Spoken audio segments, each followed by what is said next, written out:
আজকের দিনটা একটু আলাদা অন্যরকম কাটিয়েছি। সত্যি আজকের দিনটা ছিল ভীষণ ক্লান্তি ভরা। গত ১.৫ বছর পর আমি লক্ষ্মী ঠাকুরের ঘট বসিয়েছি। কারণ ১.৫ বছর আগে যখন প্রেগনেন্সি ছিল ওই টাইমটা ৫ মাসের পর থেকে ঠাকুর পূজা করিনি, তখন থেকে লক্ষ্মীর ঘট বসানো আর হয় না।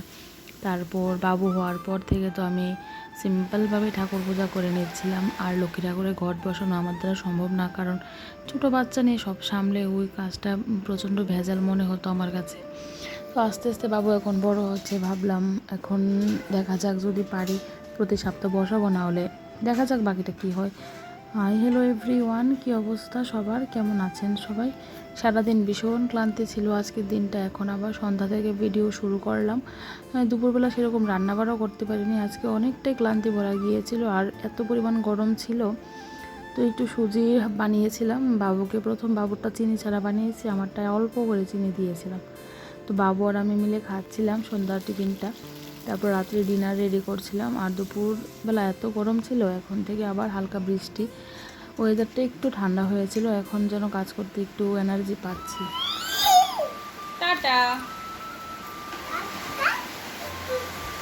আজকের ভিডিওটা ইউটিউব কেমন লাগলো কমেন্টে জানাবেন। Good night.